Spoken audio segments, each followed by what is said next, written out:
제가 3년 전에, 3년 조금 더 됐네요. 폐암 선고를 받았습니다. 폐암입니다 하는 얘기를 들었을 때 아무래도 좀 당황스럽더라고요. 늘 죽는 거는 알았는데 내가 생각한 것보다 빨리 죽게 생겼구나 하는 생각을 하게 되었습니다. 그때 많은 생각들이 있었는데 제가 최종적으로 암 선고를 받고 생각한 것은 그러므로 잘 살아야지. 삶이 짧아졌으니까 방황하고 방탕하고 쓸데없는 짓 하면서 쓸 시간이 나는 없구나. 내 시간이 짧아졌구나. 그러니까 잘 살아야 되겠다 하는 다짐을 굳게 했습니다. 그래서 제가 그 이름을 뷰티풀 랜딩이라고 이름을 붙였어요. 어차피 우리는 착륙을 해야 되는데 죽는 것을, 내리는 것을 두려워하지 말고 폼나게 죽자, 예쁘게 살다 죽자. 그 일본 말이라 그러는데 가오 있게 살다가 죽자. 그런 결심을 했습니다. 이제 그런 생각을 하게 된 근거가 이제 오늘 본문과 같은 말씀입니다. 너희는 어리석은 자가 되지 말고 오직 지혜 있는 자 같이 하여 세월을 아끼라. 때가 악하니라. 때가 악하니라 하는 말을 저는 네 때가 짧아졌느니라 이제 그렇게 생각했습니다. 그래서 예쁘게 살다가 폼나게 살다가 근사하게 살다가 잘 죽어야지 하는 그런 생각을 하게 되었습니다. 근데 어떻게 하는 것이 잘 사는 것이고 어떻게 하는 것이 세월을 아끼는 것인가를 얘기할 때 세월을 아끼라라고 하는 이 원어의 말씀 속에는 이런 뜻이 있다 그래요. 주어진 기회를 잘 활용하시오. 이게 전혀 다른 말 같은데요, 이렇게 붙여보면 딱 맞아요. 하나님이 우리에게 기회를 주셨는데 그것을 놓치면 세월을 낭비한 거죠. 근데 하나님이 주신 기회를 놓치지 않고 기회를 잘 활용하면 그 시간은 다 살아있는 거잖아요. 그러니까 주어진 기회를 잘 활용하면서 사는 것이 세월을 아끼는 것이고 잘 사는 것이고 그리고 지혜롭게 사는 것이다, 이렇게 정리가 되었습니다. 그런데 이 주어진 기회라고 하는 말에 내가 생각지 그동안 못했던 더 깊은 뜻이 있는 걸 알게 되었어요. 고등학교 때 선생님 한 분이 이렇게 가르쳐 주셨어요. 사람에게는 누구에게나 3번의 기회는 온다. 누구에게나. 근데 그 기회의 앞머리는 사자 같고 뒷머리는 대머리 같아서 앞에서 잡으면 갈기가 있으니까 탁 잡기가 쉽지만 어영부영하다가 귀에 뒷머리 보고 잡으려면 잡을 수가 없다. 저는 이제 그런 말 들으면 이제 이러고 기다리는 거예요. 두 번째까지 갈 것도 없어. 오기만 와라. 내가 첫 번째 꽉 잡는다. 그런 생각을 했는데 이 말씀, 에베소서 5장 말씀을 읽으니까 이게 성경은 그렇게 가르치질 않는구나. 기회는 주어지는 것이 아니라 주어진 것이구나. 그리고 3번이라는 말이 있고 아니라 기회로 우리의 삶이 꽉 차 있다는 말씀이에요. 주어진 기회라는 단어를 가장 이렇게 묵상하니까 어떤 느낌을 받았는가 하면, 여러분 수원지에서부터 물이 파이프라인을 타고 우리 집 수도꼭지까지 연결되어 있잖아요. 틀면 몇 분 만에 물 나와요? 얼마나 기다려야 물 나와요? 기다리긴 뭘 기다려요? 틀면 나오지. 왜요? 물이 꽉 차 있기 때문에. 근데 그 느낌을 받았어요. 하나님이 우리의 삶의 기회를 그렇게 수원지에서 내 삶의 파이프라인을 타고 수도꼭지까지 꽉 채워서 틀면 나오는 것이지 언제 오나 기다릴 필요가 없다는 거예요. 그게 주어진 기회라는 의미였어요. 여러분, 주어지는 기회를 기다리는 사람과 주어진 기회를 활용하는 사람은 이게 전혀 딴 사람이에요. 그러니까 누가 잘 사는 사람인가 하면 주어진 기회를 잘 활용하는 것이에요. 그런데 여러분, 하나님이 기회를 수원지에서부터 집까지 꽉 채웠다고 하면 여러분 그냥 이해는 하셨는데 정말 그런가요? 저는 지금 암을 앓고 있잖아요. 3개나. 근데 그거 기회일까요? 제 기회는 이게 다 낫는 날이 아닐까요? 완치됐습니다. 이제는 걱정 안 하셔도 됩니다. 건강 조심하셔서 사시면 됩니다. 그때가 기회 아닌가요? 그때까지 제가 기다려야 내 삶의 기회가 오는 게 아닐까요? 근데 그렇지 않습니다. 그렇지 않습니다. 주어진 기회를 잘 활용하시오라고 하는 말을 우리가 실천하며 살 수 있도록 하나님이 두 가지 열쇠를 주셨어요. 하나는 주의 뜻이 무엇인가 이해하라 하는 것이고, 또 하나는 성령의 충만함을 받으라 라고 하는 그것이에요. 주의 뜻이 무엇인가를 이해하면 주어진 기회를 활용할 수 있어요. 예수 믿는 사람들은 우연을 믿지 않습니다. 우연한 일이 있을 수가 없어요. 우연한 일이 우리에게 일어나려면 하나님이 안 계셔야 돼요. 하나님이 안 계셔야 이 세상에 우연한 일이 생기는 거예요. 하나님이 계셔도 하나님이 무능하시면 우연한 일이 생겨요. 하나님이 원치 않는 일, 하나님이 뜻하지 않으신 일, 하나님도 원하지 않으시는 일이 일어날 수 있으니까 우연으로 작용할 수 있겠죠. 근데 하나님은 계시고 전능하셔요. 그리고 그런데도 우연한 일이 또 생길 수 있어요. 우리를 사랑하지 않으시면. 사랑하지 않으면 관심이 없잖아요. 그러니까 관심이 없는 사이에 너 그런 일 당했냐? 나 몰랐다. 이러면 우연한 일이 생길 수 있는데 그게 안 되잖아요. 계시고 전능하시고 나를 사랑하셔서 눈동자처럼 지키시고 하시는 분이기 때문에 하나님이 원치 않는 일이 내게 일어날 수는 없어요. 그리고 그 모든 것에는 하나님의 뜻이 있어요. 그리고 그 뜻을 이해하면 그것이 기회가 된다는 것이에요. 고난당한 것이 내게 유익이라 이로 인하여 내가 주의 율례를 깨닫게 되었나이다. 여러분, 고난당한 것이 유익이 되었다 그래요. 왜요? 주의 율례를, 하나님의 뜻을 깨달으니까 고난까지도 기회가 되고 유익이 되었다는 것이에요. 제가 34살에 담임 목사가 되었어요. 첫 담임 목회를 하는 교회에 안수 집사님 한 분이 계셨는데 그 목사님 아드님이셨어요. 옛날 산골에서 개척교 하시는 가장 가난한 교회 목사님이셔서 우리 집사님이 돈에 한이 맺히셨던 것 같아요. 너무 가난했기 때문에. 이분은 고등학교 졸업하고 대학 가는 걸 포기하고 고등학교 졸업하자마자 사업에 손을 대기 시작했어요. 근데 이분은 돈 버는 은사가 있는 것 같아요. 돈도 은사거든요. 그 장사를 얼마나 잘했는지 매일 저녁 골프 가방으로 돈을 하나씩 들고 왔대요. 여러분, 골프 가방으로 한 달에 하나만 들고 와도 부자예요. 그렇잖아요. 근데 그걸 매일 들고 와서 그때는 돈 세는 기계가 없어서 돈 세는 게 가장 힘들었다고. 전 그런 사람이 있는데 얼마나 벌었는지 모르겠어요. 이제 고등학교 갓 졸업해서 이제 20 조금 지난 청년이 돈을 그렇게 벌면 하나님과 가까워질까요? 세상과 가까워질까요? 세상과 가까워지고 하나님 없이도 살 수 있는 것처럼 기고만장하게 되니까 하나님이 내버려 두시질 않지요. 사랑하는 자마다 근실히 징계하시느니라. 부도를 맞았어요. 자기가 낸 게 아니라 큰 부도를 맞았어요.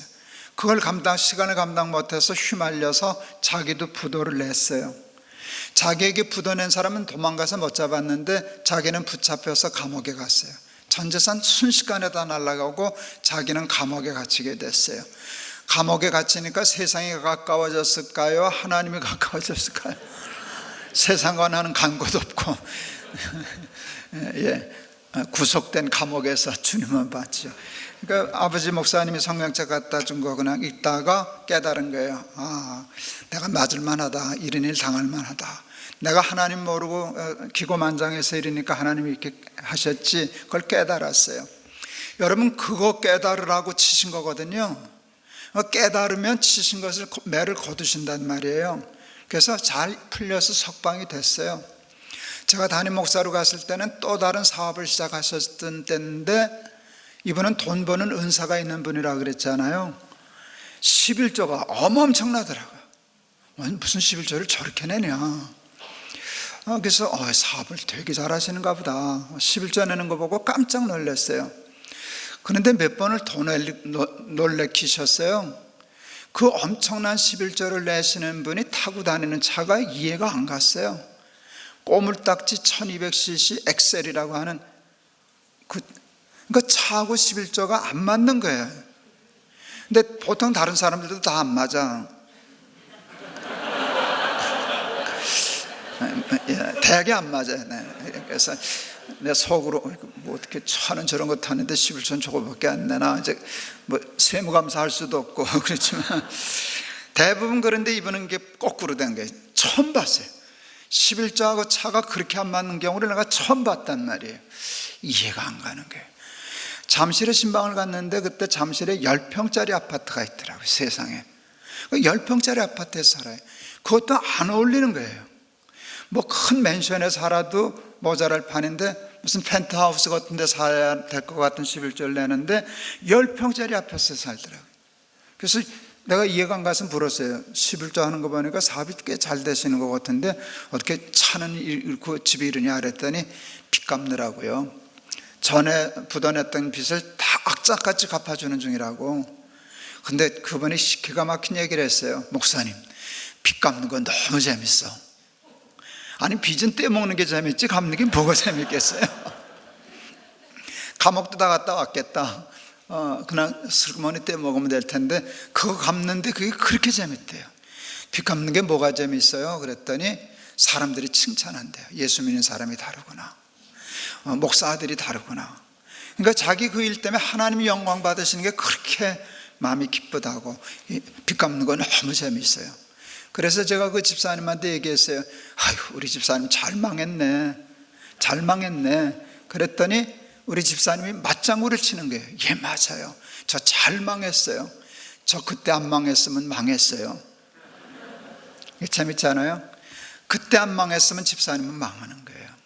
근데 그때 망했기 때문에 집사님이 안 망하게 된 거예요.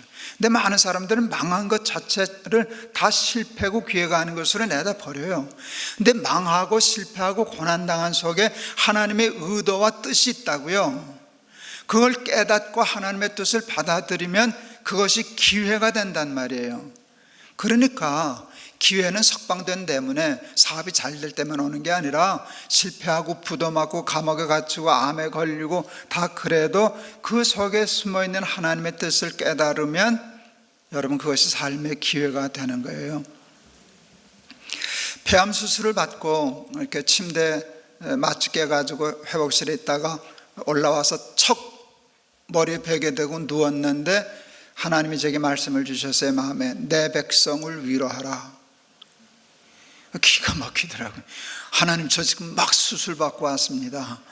지금 암 환자입니다. 아직도 충격에서 잘 못 벗어납니다. 내가 위로를 받아야 하는 사람인데 누가 누구를 위로합니까?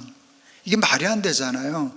내가 좀 다 완치 판경이나 내려준 다음에 이제 내 백성을 위로하라 그렇게 하면, 예, 제가 건강해졌으니까 해보겠습니다 그러겠는데, 지금 암 수술, 그 만만치 않은 폐암 수술을 받고 딱 누웠는데 내 백성을 위로하라. 근데 그 하루 종일 그 말씀이 떠나지 않는 거예요. 근데 하나님이 저한테 이렇게 말씀하시는 것 같았어요. 네가 암에 걸렸기 때문에 암에 걸린 사람들을 위로할 수 있는 힘이 생겼어. 내가 이제 위로할 수 있는 기회를 얻은 거야. 그래서 그게 마음에 받아들여졌어요. 그 상처받은 위로자라는 말이 있잖아요. 상처받은 사람이 위로할 때 사람들이 위로를 더 잘 받거든요. 아, 그런 거구나. 저는 머리에서 생각하고 깨달으면 행동이 제법 빨라요. 그래서 그 자리에서 두 가지를 생각했어요. 첫 번째는 CMP라는 집회를 하기로 결정했어요. Comfort My People 라는 집회를 해서 암 환자들과 보호자들만을 위한 집회를 기획했어요. 코로나 때문에 중단되는데 6차례 정도 했는데, 할 때마다 암 환우들과 보호자들이 한 400명에서 한 800명 요 사이로 와서 한 2시간 반씩 집회하면은요, 얼마나 위로를 받는지 몰라요. 제가 암에 걸리기 전에 우리 교인들 중에도 암 환자들이 덜어 있으시니까 제가 손잡으면서 집사님 얼마나 힘들어요 하고 기도하면 우리 교인들이 위로를 받죠. 목사가 위로를 해주니까, 기도해 주니까. 그런데요, 제가 암에 걸리고 난 후에 저도 아주 힘들게 했거든요. 그거 알거든요. 근데 내가 손을 붙잡고 집사님 얼마나 힘들어 그렇게 하면 내가 그 전에 얘기했던 것의 위로에 10배, 100배를 더 받더라고요. 그래서 제가 요즘 엉뚱한 생각을 해요. 암도 은사인가? 그런데 그렇다고 그 은사 사모하지는 마세요. 아이고 되게 힘들어요. 그런데 이미 걸린 건 어떡하겠어요? 랜덤으로 걸렸단 말이에요. 그런데 암에 딱 걸리는데 암도 그냥 버릴 수 있잖아요. 우울하고 불안하고 짜증나고 고통스럽고 그렇게 다 내다 버릴 수 있는 시간인데 하나님이 그 암 걸렸을 때 딱 내 백성을 위로하라, 그 말씀에 그냥 순종했어요. 살아있는 동안에 죽으면 가면 되는 거고 살아있는 동안에는 그러면 그 말씀대로 해보자 하고 시작했어요. 여러분, 그랬더니 놀라운 일이 일어났어요. 재작년 1월 달에 어떤 암 환자 한 분이 돌아가셨어요. 이제 많이 돌아가시죠. 저희 집회 오셨던 분들 중에 많이 벌써 하나님 앞에 가셨어요. 그 딸이 편지를 보냈어요. 얘기하는 걸 보니까 누군지 기억이 나요. 제가 쭉 사진을 찍어둔 게 있는데 맨 앞에 옆에 딸이 있고 그 왼쪽에는 아내가 있고 이렇게 세 분이 늘 오시던 분인데 포천인가 파주인가 이제 거기서 오시는 분이에요. 1월 달에 근데 하나님 앞에 가셨다고. 근데 그분이, 그 딸이 이렇게 고맙다는 편지를 쓴 건데요. 우리 아버지가 말기암으로 돌아가시기 전에 아주 극심한 고통 중에 계셨었는데 목사님 날기세와 그 CMP 집회 때문에 우리 아버지가 천국처럼 지내다 가셨습니다. 그러나 많은 위로를 받고 잘 견디다 가셨습니다 해도 최상인데 그 딸이 표현한 표현이요, 우리 아버지가 그 극심한 고통의 시간을 천국처럼 지내다 가셨다. 여러분, 그게 말씀의 능력이잖아요. 아니, 목사가 돼가지고 하나님의 말씀을 전하고 위로하는데 그 말씀이 저들에게 저렇게 작용한다는 것은 그 일에 십자가의 목숨 걸어도 좋을 만한 일이잖아요. 평생 저 그래도 목회하고 살았어요. 하나님이라고 살았는데요, 지난 3년 동안 암 환자들 위로하고 또 고난당한 사람 위로하고 날마다 기막힌 새벽 유튜브 방송하고, 여러분, 이러면서 사는 동안에 제가 누렸던 삶의 보람은 이루 말로 다 할 수 없어요. 제가 60 환갑 될 때 저희 큰아들이 미국 유학 중이었어요. 아버지 환갑이라고 공부하는 아이가 미국에서 들어오기는 힘드니까 축하한다는 편지를 써보냈더라고요, 메일로. 근데 조금 아부성은 있었어요. 그 아이가 이렇게 편지에 이렇게 썼어요. 저는 아버지가 40대가 전성기인 줄 알았습니다. 제가 40대 교회 개혁한다고 쌩난리를 치면서 꽤 난리를 쳤거든요. 근데 나는 죽다 살았는데 우리 아들은 그게 참 훌륭해 보였던 모양이에요. 아버지가 전성기인 줄 알았습니다. 그런데 제가 50에 높은 때 숭의교회라는 교회를 개척했거든요. 세상 잘 나갔거든요. 아버지는 50대가 전성기인 줄 알았습니다. 근데 제가 이제 한 58살까지 담임 목사하고 65세 은퇴하기 전까지 이제 교인들 다 교회 분립해서 우리 후배 목사님들이 하고, 저는 이제 사회복지법인 재단을 만들어서 NGO 사역을 했어요. 빈민구제하고 탈북자 돕고 이러는 일들, 아프리카, 베트남 이런 사역하는 일을 마지막 하다 갔는데 그게 또 보람있게 참 잘 됐어요. 크게. 아버지는 지금이 전성기인 것 같습니다. 근데 하나 더 썼더라고요. 아버지 70세가 기대됩니다. 아들한테 그 편지 받으니까 조금 아픈 것 같은데도 좋더라고요. 나도 썼어요. 나도 그렇다. 나도 내 70이 기대된다. 근데 기대는 무슨 기대? 70 딱 되기도 전에 68인가 69에 암에 덜컥 걸렸잖아요. 죽다 살았어요. 항암이 힘든 거 알았는데 의사 선생님이 그랬어요. 100명 중에 5등 안에 든다고, 힘든 거를. 너무너무 힘들게 했어요. 4번 절도했어요. 석 달 항암하는 동안에 4번을 절도했어요. 최악의 삶을 살았죠. 그런데 그때 암도 연례 행사예요. 저는 3년 전에 폐암 걸렸고 수술했고, 2년 전에 전립선암 발견돼가지고 그건 또 방사선으로 끝냈고, 작년 1월 달에는 또 갑상선암이 발견돼서 그것도 수술했고, 해마다 연례 행사를 하니까 인간적으로 생각하면 지난 3년이 최악의 해들이었어요. 최악의 해였어요. 그랬는데 돌이켜보니까 제 지난 3년이 최전성기였어요. 저는 아직도 전성기를 살아요. 근데 그게 제가 잘나서가 아니에요. 죽게 생겼는데 암에 걸려서 첫 말씀, 내 백성을 위로하라. 그게 하나님의 뜻이었거든요. 이해가 안 됐지만 그도 그럴 수 있겠다 해서 실천하고 뭐 CMP 집회하고 날마다 기막힌 새벽. 왜 그 일을 시작했나? 암에 걸리니까요 밤낮 유튜브 찾아요. 암 지식 검색하느라고. 참 별거 다 있어요. 다 어마어마한 정보가 들어있어요.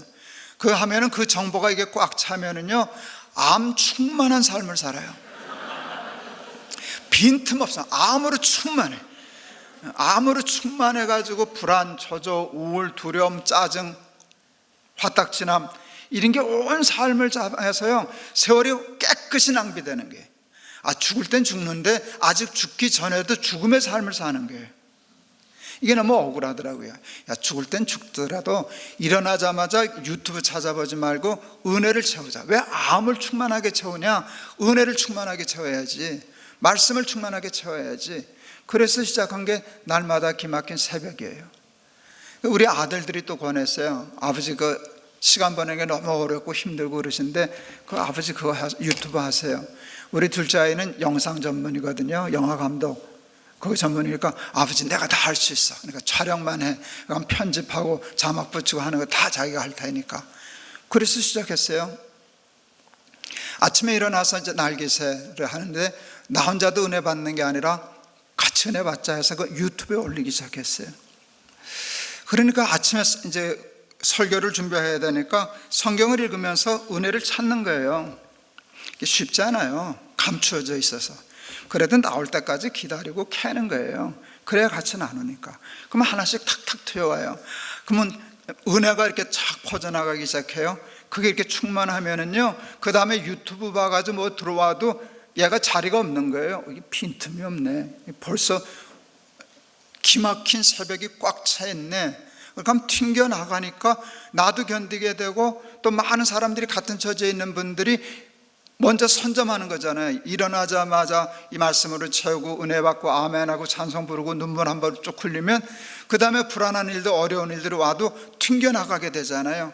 은혜의 배부름이 있으니까. 그걸 지난 3년 동안 했어요. 꼭 3년 동안 했어요. 이제 8월 말일쯤 되면 1000회가 돼요. 이번 주에 우리 자랑 좀 해야지. 23만 명이 됐어요. 이게 시간과 공간가 없으니까 이게 그냥 하면 전 세계에 있는 사람들이 들어요. 전 세계에 있는. 최근에는 얘기해도 되겠지 뭐 괜찮아요. 북한에서도 듣더라고요. 어떻게 북한에서 들을까 하다 북한에서 들은 분을 내가 만났거든요. 그러니까 외국 시민권을 가지고 북한의 거주권처럼 가지고 사업하고 이러는 분들이 있어요.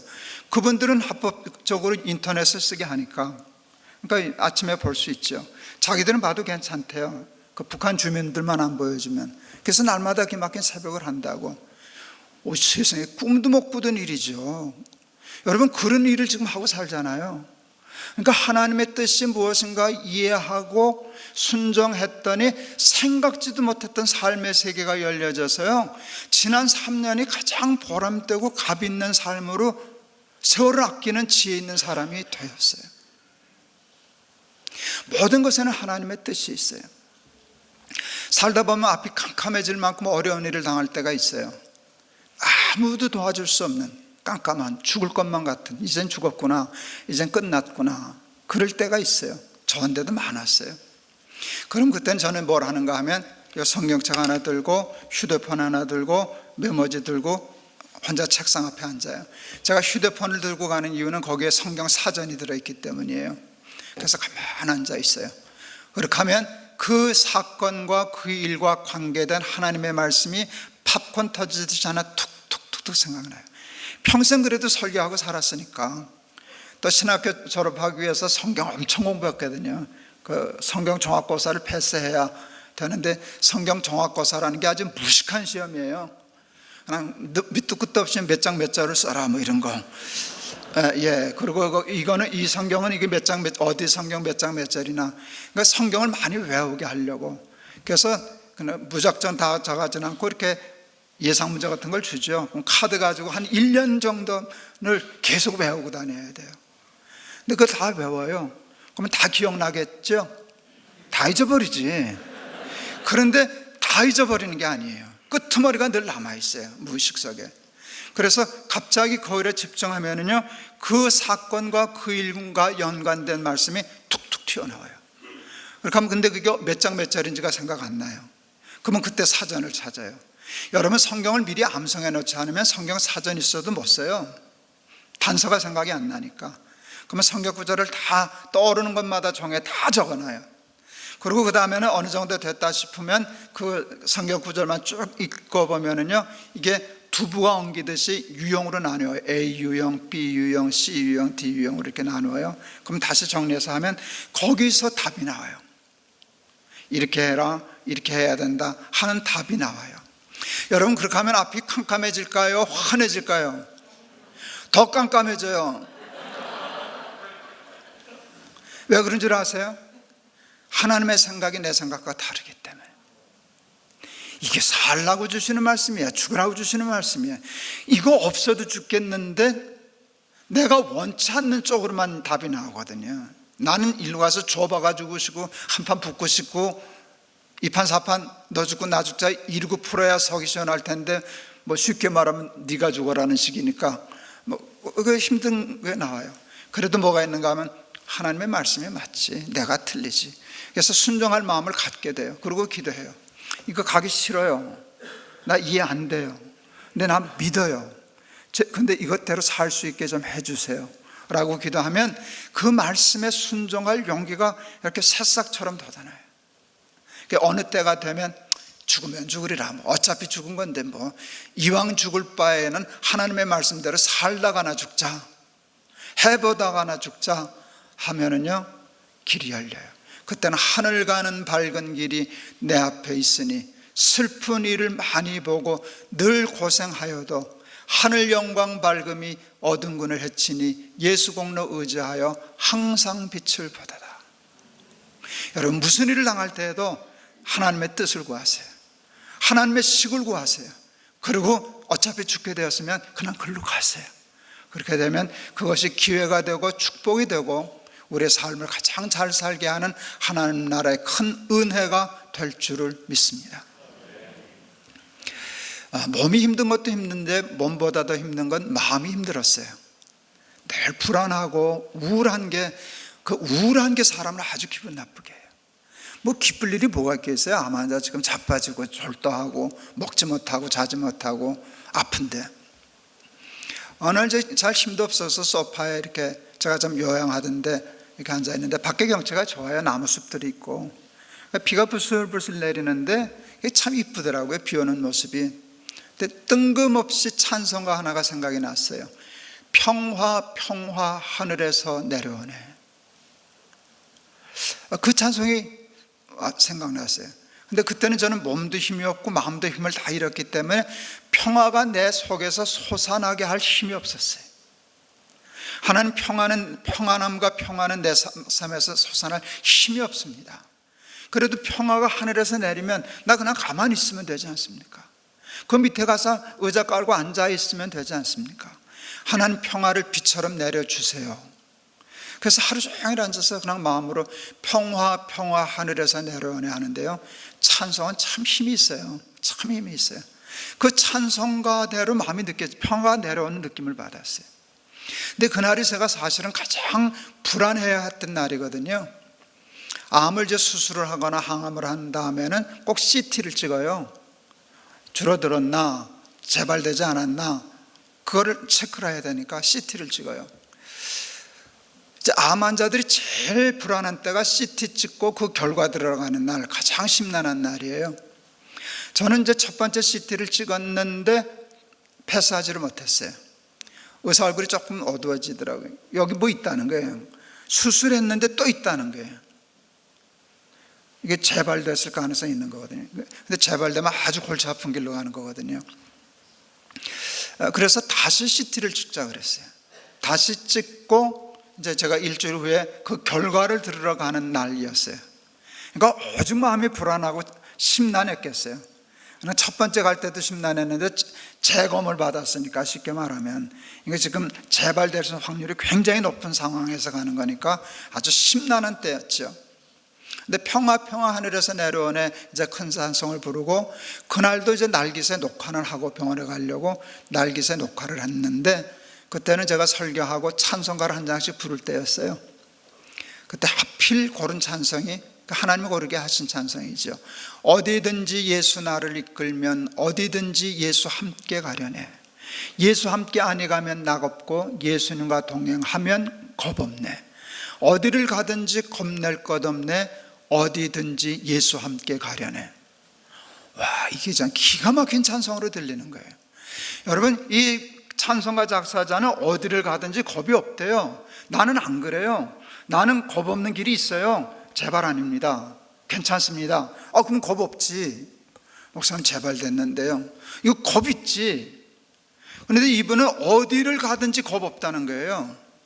근데 이분의 고백은 뭔가 하면, 야, 어디를 가느냐가 중요한 게 아니야. 누구와 함께 가느냐 안 가느냐가 중요한 거야. 이 길로 가도 예수님 안 가면 낙 없어. 설령 이 길로 간다 할지라도 예수님 같이 가면 겁낼 거 없어. 근데 그게 믿어지는 걸 어떡하겠어요. 그래도 평생 예수 믿고 목사하다 보니까 그게 받아들여지더라고요. 그냥 고장난 레코드처럼 어디를 가든지 겁낼 것 없네. 어디든지 예수 함께 가려네. 그랬는데요, 근심, 걱정, 불안, 우울이 순식간에 없어지더라고요. 그 윤동주 시인의 시 중에 초한대라는 시가 있어요. 예수님을 초한대에 비유했어요. 염소의 갈비뼈 같은 그의 몸, 생명인 심지. 여러분, 예수님이 염소 갈비뼈 같아서 누구나 꼭 볼 수 있는 그 몸이 가늘잖아요. 생명이라는 게 그 심지 하나에 달렸잖아요. 그런데 불을 탁 켜자마자 윤동주가 이런 표현을 썼어요. 매를 본 꿩이 도망하듯이 암흑을 창구멍으로 도망케 한 위대한 향내를 맛보느라. 대단한 시인이에요. 예수님의 삶을 그 한마디로 표현했어요. 사람은 우습게 봐서 십자가 못 박아서 그랬지, 다 죽인 줄 알았지, 그가 빛으로 나타나니까 암흑이 매를 본 꿩이 도망가듯이 순식간에 도망갔다고. 근데 제가 그 시가 생각났어요. 불안이, 우울이, 그런 것들이 매를 본 꿩이 도망가듯이 도망가더라고요. 그 은혜가 나한테 들어오니까 병원에 가는데요, 천하태평으로 가는 거예요. 암만 그러기를 전에 지금 두 번째 재심 받고 결과 들어가는데 어떻게 천하태평으로 가겠어요. 근데 엄마가 죽었는데도 죽음이 뭔지도 모르는 어린아이가 장례식장에서 뛰어노는 것처럼 내가 나를 보니까 꼭 그 상태더라고요. 갔어요. 그 의사가 그래도 목사님 다행입니다. 재발 아니고요, 염증이 좀 생겼다가 깔아앉은 것 같습니다. 살았어요. 근데 그 옆에 우리 저에게 이제 집사님이 계셨어요. 세브란스 종양내과 교수신데, 그분은 이제 위암 전문이니까 나를 직접 못 보고, 자기 담임 목사니까, 담임 목사였었으니까 걱정돼서 불안해서 같이 있었는데, 목사님 다행입니다. 걱정 많이 했습니다. 목사님 병원 오실 때 많이 불안하셨죠? 그래서 아니 그랬어요. 그랬더니 에이 그런 게 어디 있어요 그러더라고. 그래서 속으로 뭔 놈의 집사가 자기 목사 말도 안 믿냐 내 속으로. 제가 우리 집사님한테 그랬어요. 야, 안 불안한 걸 어떡하냐. 나도 그게 신기하다. 이 불안한 게 당연한 거지, 부끄러운 것도 아니고 그건 당연한 건데, 근데 안 불안한 걸 어떡하냐. 여러분, 그 하나님이 주시는 평안이 있더라고요. 이렇게 은혜가 충만하니까 불안하고 그것 때문에 뺏기는 시간이 없는 거예요. 폐암 수술 처음 받으러 가는 날, 난생 처음 수술실에 들어가는 건데 심란하죠. 와서 수술실에서 와서 여기 침대 올라가 누우라고 누웠어요. 이제 들어가는 거예요. 아내가 잘 다녀오세요, 기도할게, 갔다 올게. 하나님 앞에도 인사해야 될 것 같아서 하나님 다녀오겠습니다 그랬지. 그랬더니 하나님이 같이 갈 건데 그러시더라고요. 근데 그게 참 큰 위로가 되더라고요. 수술방에는 나 혼자 들어가는 줄 알았어요. 그래서 좀 무섭고 떨리고 심란했어요. 아내도 못 들어가, 자식도 못 들어가요. 근데 하나님은 내가 왜 여기서 너를 기다리냐, 같이 가야지. 근데 그게 그렇게 힘이 되더라고요. 그렇지, 예수님이 나와 같이 계시지. 들어가서요, 처음 들어가는 수술실인데 무슨 호텔방에 잠자러 들어가는 사람처럼 들어갔어요. 심정이. 그리고 수술도 너무 잘 됐고, 그리고 잘 쾌차됐어요. 작년에 이제 갑상선암 수술을 또 하게 됐네요. 전립선암은 이제 그냥 방사선으로 끝냈고, 또 수술실에 들어갈 때 또 아내한테 다녀올게. 하나님 앞에도 다녀오겠습니다. 그거 안 될 것 같아서 같이 가실 거죠? 그랬어요. 그랬더니 하나님 그럼 그러셨어요. 당연히 같이 가지. 제가 이제 그 갑상선암은 세브란스 병원에서 했는데 세브란스 암병동은 너무 좋아요. 가는 곳마다 유리창에 성경 구절이 써 있어요. 성경 구절이 쭉 써 있어요. 그게 그렇게 힘이 돼요. 하루 종일 찬송가가 이렇게 은은하게 나와요. 근데 제가 이제 수술실에 들어가는데 성경 구절이 되게 옆에 있는데 누웠으니까 이게 안 보이잖아요. 암 환자들은. 근데 이 기가 막힌 병원이 침대에 누워있는 환자 보라고 천장에다 말씀을 써놓은 거예요. 성경 구절을 딱 누웠는데 거기 성경 구절이 있는 거예요. 영어로 쓰여 있더라고요. Do not fear, 두려워하지 말아라. For, 왜냐하면 I am with you, 내가 너와 함께 함이니라. 두려워 말라, 내가 너와 함께 함이니라. 다 하는 말씀인데요, 그 말씀이 그렇게 눈으로 읽히고 귀로는 이렇게 들렸어요. 내가 같이 간다 그랬잖아. 내가 같이 간다 그랬잖아. 여러분, 그때 수술실에서 느껴지는 마음의 평안함은 이루 말로 다 할 수 없어요.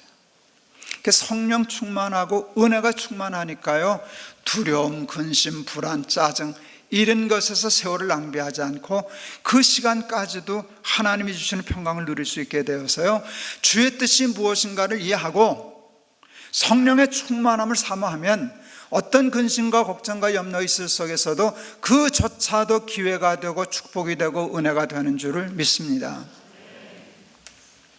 여러분, 예수를 믿는 것은요, 미신적인 기복 종교하고 달라요. 기복적인 종교는 환경을 바꿔달라는 거예요. 암을 고쳐주십시오, 사업 잘 되게 해주십시오, 우리 아이 출세하게 해주십시오, 이런 좋은 환경, 그건 잘못된 건 아니죠. 그런데 미신은 그걸 바꾸는 거예요. 뭐해서? 굿해서, 부족 붙여서, 제사 돈 많이 내가지고 그렇게 하면 그게 바뀐다는 거예요. 근데 기독교는 그게 아니에요. 그것보다 더 중요한 건 환경을 뛰어넘어요. 하나님을 믿는 믿음으로 미신은 여기를 가도록 애를 쓰는데요, 믿음은 이것을 뛰어넘어서 상관없다는 거예요. 하나님, 나 일로 가면 좋겠는데 일로 가도 괜찮아요. 일로 가도 괜찮아요. 사도 바울이 얘기했어요. 나는 부한데도 처할 줄 알고 비천한데도 처할 줄 안다. 부한데도 처할 줄 안다는 말이 뭔지 아세요? 나도 돈 좋더라 뭐, 그 소리예요. 나도 돈 있는 거 좋아, 부한데 처할 줄 알아. 근데 나는 비천한데도 처할 줄 알아. 나는 가난해도 상관없어. 자족하기를 배웠거든. 예수 그리스도를 아는 지식이 가장 높을 거잖아요. 고상하기 때문에 이것은 구애받지 않는 거예요. 이러면 좋고 이래도 괜찮고. 그러니까 항상 기쁘게 될 수 있는 거죠. 그러니까 범사가 감사한 것이죠. 항상 좋은 일만 있어서 기쁜 게 아니에요. 힘들고 어렵고 자빠지고 힘든 일이 있는데 하나님을 믿는 믿음 속에서도 뜻을 찾고 성령 충만하면 그것까지도 은혜가 되고 축복이 되니까 항상 기쁘고 감사한 것이죠. 높은 산이 거친 들이 초막이나 궁궐이나 내 주 예수 모신 것이 그 어디나 하늘나라 그랬죠. 높은 산, 괜찮아요. 초막, 상관없어요. 궁궐, 좋죠. 궁궐 좋죠. 그런데 그게 중요한 게 아니라 예수님 모시고 살면 궁궐도 좋고요, 초막도 좋아요. 그 어디나 하늘나라. 내 평생에 가는 길 편하든지 늘 잔잔한 강 같든지 큰 풍파로 험하고 무섭고 어렵든지 내 영혼은 늘 편하다. 내 주 예수와 함께 계시오니 내 마음이 늘 편하다. 그리고 내 영혼 평안해 그랬어요. 여러분, 잔잔한 강 같으면 좋지. 근데 큰 풍파로 어려워도 상관없다는 거예요. 왜? 뛰어넘었으니까. 하나님의 뜻을 깨닫고 성령의 충만함을 받으면 세상에 감당할 수 없는 삶을 사는 거예요.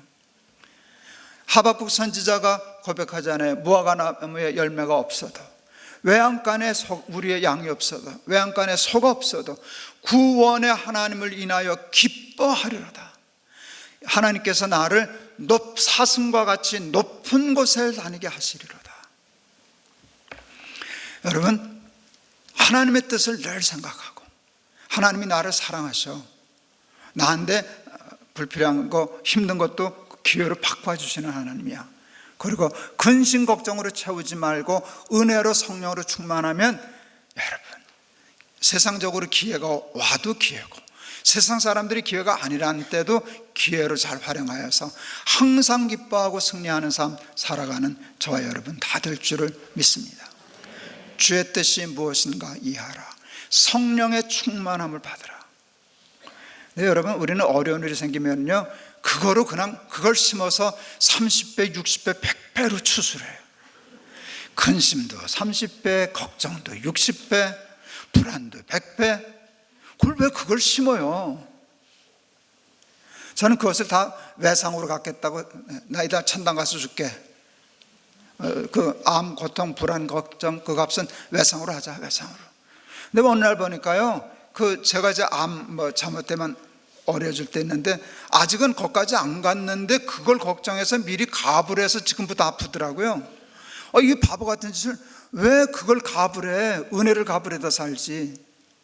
은혜를 가불하고 천국을 가불하고 세상 근심과 걱정은 다 외상으로 돌려요. 카드로. 할부도 할 거 없어. 천당 가서 갚는다 그래요. 천당 가서 다 갚아주면 되지 뭐. 그래서 그걸 밀어놓고, 저는 그래서 이렇게 생각해요. 약은 약사에게, 진료는 의사에게, 생명은 하나님께. 저는 그래도 참 편하게 지내는 게요, 제 병은 의사한테 맡겼어요. 아무래도 전문가니까. 그리고 나는 지금 날기세 하면 되는 거예요. 내가 그걸 왜 신경 써서 할 수 있는 게 없어요. 그건 병원에다 맡겼으니까 나는 병원비만 잘 내면 돼. 의사 하라는 대로 하고 좀 조심하면 되고, 생명은 하나님께 달린 거니까 걱정할 거 없잖아요. 때 되면 가는 거고 안 됐으면 일하면 되는 거고. 아직 이렇게 살아있는 동안에는 미리 근심 걱정 가불할 필요 없다고. 다 외상으로 하고, 가불할 거 있으면 은혜를 가불에다 써야지, 천국을 가불에다 써야지. 그렇게 살면은요, 어떤 환경과 형편 속에서도 항상 기뻐하고 감사하는 천국의 삶을 살아가게 될 줄을 믿습니다. 그래서 언제나 잘 사는 우리 은혜샘물교회 교인들 다 되시기를 축원합니다. 기도하겠습니다. 주의 뜻이 무엇인가 이해하라. 성령의 충만함을 받으라. 살다 보면 힘든 때도 있고 어려운 때도 있고 고통스러운 때도 있고 괴로운 때도 있지만 그 속에 숨어있는 하나님의 뜻을 깨닫고 하나님의 말씀 속에서 삶의 길을 찾으면 더 힘들어지고 더 깜깜해지는 것 같아도 순종하면 길이 열립니다. 고난당한 것도 유익이 됩니다. 축복이 됩니다. 하나님의 율례를 깨달으면 고난도 축복이 됩니다. 그래서 세월을 아끼고 항상 잘 사는 사람 될 수 있습니다. 우리 사랑하는 은혜샘물교회 교인들, 늘 하나님의 뜻을 생각하고 하나님의 말씀 속에서 길을 찾고 은혜 충만, 성령 충만한 삶을 사모하여 세상 근심과 걱정과 불안, 우울 틈도 탈 수 없도록 승리하는 삶 살게 하여 주옵소서. 예수 그리스도 이름을 받들어 기도하옵나이다. 아멘.